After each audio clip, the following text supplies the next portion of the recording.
میرے نبی پاک علیہ السلام کے صحابی حضرت عبداللہ ابن عمر رضی اللہ تعالیٰ عنہ ڈھونڈ کے لاتے تھے مسکینوں کو، ڈھونڈ کے، اور جب لاتے تھے تو اپنے دسترخوان پر بٹھا کر اپنے ساتھ افطاری کرایا کرتے، اور پھر فرمایا اللہ تعالیٰ نے لن تنالوا البر حتی تنفقوا مما تحبون، اللہ کے راستے میں وہ چیز دینی ہے جو تمہیں زیادہ پیاری ہو۔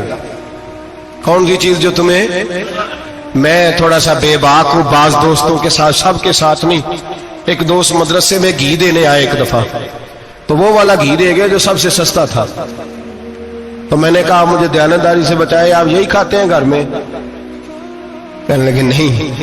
تو میں نے کہا پھر ہم نے بچے مارنے کے لیے تو نہیں نہ رکھے ہوئے، کیا وہ والا گھی اللہ کے راستے میں پیاری چیز دے رہی ہے نا، اس لیے گلے گلے نوٹ لوگ مسجد کے گلے میں ڈال جاتے ہیں، پھٹے ہوئے ڈال جاتے ہیں، کہتے ہیں جوڑ لیں گے مولوی صاحب۔ اور خدا کے بندے پیاری چیز دینی تھی تو نے، اور تو نے اس کا ترجمہ الٹ کر لیا ہے۔ سمجھ لیں رمضان المبارک میں کسی غریب کی مدد کرنی ہے تو ساتھ اس کی عزت بھی کرنی ہے۔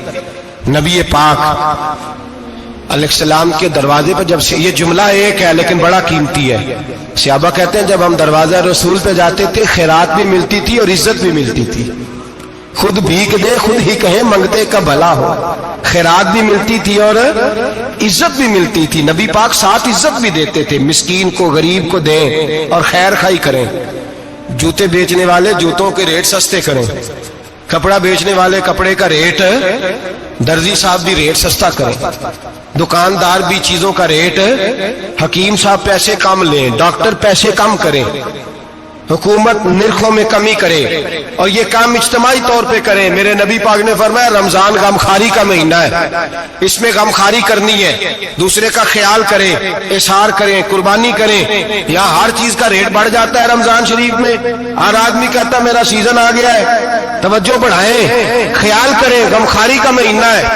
اور پھر آپ لوگوں سے یہ بھی گزارش ہے کہ رمضان المبارک کا جب مہینہ آئے تو جس آدمی کے ساتھ نیکی کرنی ہے وقت پہ کریں، کسی غریب کو پیسے دینے ہیں، کپڑے دینے ہیں تو یکم رمضان کو دیں۔ میں اکثر دوستوں سے پوچھتا ہوں، میں کہتا ہوں قاری صاحب نو جوڑا کدو دیندے ہو؟ کہندے ستیویں والے دن۔ میں کہ مینوں لگ گئی سمجھ، تہاڈی سازش ہے کدھر سواں کے پا نہ لوے، ایویں مولوی چودھری صاحب دے نال دے کپڑے پا لے تے کتے لکھیا اینوں دینا ہے ستیویں؟ تسی دسو ستیویں والے دن کو درزی سی کے دیندا ہے؟ انہوں 3 گنا بھی پیسے دئیے تو کہندہ جڑے باقی نے انہاں دے نہیں بٹن پہ لگ دے میرے کو، کتھوں جوڑا سی کے؟ تو کس دن دیتے ہو قاری صاحب کو؟ کیا مقصد ہے؟ پہننے کے لیے دے رہے ہو یا اس لیے دے رہے ہو کہ نہ پہن سکے؟ تو بھائی آپ جب کسی کو کچھ چیز دیں گے تو کب دیں گے؟ جب وہ استعمال کر سکے۔ غریب کو لوگ فطرانہ دینے جاتے ہیں عید سے 1 دن پہلے، تو کیا کرے گا اس کا؟ وہ نہ تو کپڑے خرید سکا نہ روٹی لا سکا، بلکہ میرے حضرت صاحب فرماتے ہیں رمضان سے پہلے دے دو، رمضان کی نیت کر کے رمضان سے 1-2 دن پہلے دے دو، اللہ رمضان جتنا ثواب ہی عطا فرمائے گا۔ رمضان سے پہلے دو جس کو کچھ ہے دن، قبل از وقت تیاری کرو۔ اور میرے قبلہ صاحب فرمایا کرتے اپنے کپڑے بعد میں، غریب کے بچوں کے کپڑے پہلے، اپنے گھر کی ضروریات بعد میں، غریبوں کی ضروریات، اس لیے کہ اللہ پاک نے ان کا رزق بھی ہمارے گھر بھیج دیا ہے، ہماری ڈیوٹی لگائی ہے کہ تم نے بانٹنا، بانٹنے والے بنو۔ اور یہ ذہن بنائے کہ پتہ نہیں کس کا حصہ تھا جو اللہ نے میرے گھر بھیجا، یہ ذہن بنا کے بانٹ۔ اور جس کو دینے جائیں، ہاں آپ کو اجازت ہے تھوڑا بہت پتہ کرنے کی، لیکن تھوڑا بہت تفتیش کرنے کی اجازت، بال کی کھال اتارنے کی اجازت۔ میں نے دیکھا ہے لوگ غریبوں کا انٹرویو لیتے ہیں، تیرا تو فلانا کمانے والا نہیں، تیرا تو فلاں بچہ، او بھائی بہت سارے غریب ایسے ہیں، بڑے ہیں جو کمانے کی کوشش کرتے ہیں لیکن ان کا سبب نہیں بنتا۔ ہاں ہے ایسے لوگ جو سعودی عرب چلے گئے، کہتے ہیں تیرا تو فلاں باہر نہیں گیا، ہے گیا ہے، لیکن سارے سعودی عرب جانے والے بھی مال کمانے کی طاقت نہیں رکھتے، کئی وہاں بھی بیٹھ کے بیچارے قرضوں میں الجھے ہوئے ہیں، وہاں والوں کے ظلم کا شکار ہے، بہت ساری آزمائشوں میں۔ تو تفتیش کرتا ہے۔ میرے امام شافعی کا ایک جملہ اگر آپ کو یاد رہ گیا تو بات بن جائے گی۔ امام شافعی رحمت اللہ، بلکہ حضرت غوث اعظم جیلانی کے پاس وہ بات آپ کو زیادہ فائدہ دے گی۔ حضرت غوث اعظم جیلانی کو ان کا ایک مرید سمجھانے لگ گیا، کہنے لگا حضرت جی آپ سب کو ہی دیتے رہتے ہیں، ہر بندہ مستحق نہیں ہوتا، ذرا ٹٹول کے دیا کریں۔ تو غوث اعظم جیلانی فرمانے لگے بھائی مجھے تو لگتا ہے تو بھی ان چیزوں کا مستحق نہیں تھا جو اللہ نے تجھے عطا کر دی ہے۔ پہلے تو بتا تو مستحق تھا, تجھے اپنی حیثیت اوقات کا پتہ ہے جو اللہ نے تجھے دے دی ہے؟ طاقت تھی, کوالٹی تھی, تیرے اندر وہ صلاحیت تھی. رب نے تو نہیں تیری تفتیش کی کہ تو قابل ہے کہ نہیں, تو اللہ کے بندوں کی تفتیش کرتا پڑتا ہے. امام شافعی فرمایا کرتے, امام شافعی فرماتے رب تجھے پرکھ کے نہیں دیتا, ٹٹول کے نہیں دیتا, رسوا کر کے نہیں دیتا, تو غریبوں کے ساتھ یہ سارا ظلم کیوں کرتا ہے؟ بس پتہ چل گیا وہ ضرورت مند ہے تو دے, اس لیے کہ اجر تجھے غریب نے نہیں دینا, اجر اللہ نے دینا ہے. اور اللہ اجر عمل پہ نہیں دیتا, اللہ تو نیت پہ اجر عطا فرماتا ہے. تو نیت دیکھ تیری کس طرح کی. تو میرے بھائی غریب کو دے, قبل از وقت دے. رمضان مبارک میں چوتھا کام, بات آخری اور چوتھا کام سنیں. رمضان میں دین سیکھیں. شیطان قید ہوتا ہے زیادہ سے زیادہ, اور جب آدمیوں کا پیٹ خالی ہوتا ہے نا تو ذہن جو ہوتا ہے نا وہ بھی اس کا فریش ہوتا ہے. اس میں کوشش کریں دین سیکھنے کی. میرے نبی کریم صلی اللہ علیہ وسلم نے اس دین کو علم کا دین قرار دیا ہے, شعور کا دین قرار دیا ہے, فہم کا دین قرار دیا. نبی پاک صلی اللہ علیہ وسلم نے فرمایا ایک عبادت کرنے والا عشاء کے بعد کھڑا ہو اور فجر تک نماز پڑھتا رہے. ایک عالم دین عشاء پڑھ کے سو جائے, اٹھ کے فجر پڑھ لے, تو وہ 70 عبادت کرنے والوں کا درجہ زیادہ نہیں, عالم کا درجہ پھر بھی زیادہ ہے. اس عالم دین کا درجہ زیادہ ہے, اس لیے کہ وہ لوگوں کو آگاہی دیتا ہے, شعور بخشتا ہے. یہ دین جو ہے یہ, اور نبی پاک صلی اللہ علیہ وسلم نے فرمایا عبادت کرنے والے پر عالم کا درجہ اتنا ہی زیادہ ہے جتنا میرا درجہ اپنے غلاموں پر زیادہ ہے. عالم کو حضور نے اتنا بڑا مقام دیا. دین سیکھیں, شعور حاصل کریں. یہ فقاہت کا دین ہے, شعور حاصل کرنے کا دین ہے. اور نبی پاک صلی اللہ علیہ وسلم نے فرمایا دین کی ایک بات سیکھ لینا 1000 نفل پڑھنے سے زیادہ درجہ رکھتی ہے. دین کی ایک بات سیکھ لینا 1000 جنازے میں شرکت سے زیادہ درجہ رکھتی. دین کی ایک بات سیکھ لینا, میرے نبی پاک صلی اللہ تعالی علیہ وسلم ارشاد فرماتے 1000 مریض کی عیادت کرنے سے زیادہ درجہ رکھتی. فرمایا جس نے رات کے ایک لمحے میں دین کی ایک بات سیکھی, اللہ اسے ساری رات عبادت کرنے سے زیادہ ثواب عطا فرمائے گا. میرے ایسا فرمایا کرتے جب سیکھنے والے کو یہ ثواب ملے گا تو بتائیے سکھانے والے کو کتنا ثواب ملے, اسے اللہ کتنا درد. رمضان آ رہا ہے, شیطان قید ہے, دین پھیلانے کی کوشش کریں, جدوجہد کریں. بڑی نیند آتی ہے فجر پڑھ کے, لیکن اگر کسی کا ارادہ بن جائے کہ دین سیکھنا بھی ہے اور دین بچوں کو, تو پھر کوئی نیند غلبہ. ایک مثال ایک عالم نے سمجھائی. کوئی بزرگ تھے, درویش عالم, ان کے پاس ایک عورت آئی, کہنے لگی میں بچوں کو سویرے بڑا جگاتی ہوں, بچے جاگتے نہیں نماز کے لیے. بڑا عجیب جواب دیا بزرگوں نے, درویش نے, عالم نے. کہنے لگے بی بی کیوں نہیں جاگتے, جگایا کر, بیدار کیا کر, اٹھایا کر. کہنے لگی بڑی جدوجہد کرتی ہوں, اٹھتے نہیں, بیدار نہیں ہوتے. اللہ والے تھے نا. کہنے لگے یہ بتا اگر اس کمرے میں آگ لگ جائے تو پھر بچوں کو کیسے بیدار کرے گی. ویڈیو دیکھنے کا شکریہ. اگر آپ چینل پر نئے ہیں تو سبسکرائب کر لیں اور ساتھ ہی ساتھ بیل آئیکن پر بھی کلک کر دیں تاکہ یوٹیوب ہماری ہر ویڈیو کا نوٹیفیکیشن سب سے پہلے آپ کو بھیج دے. جزاک اللہ.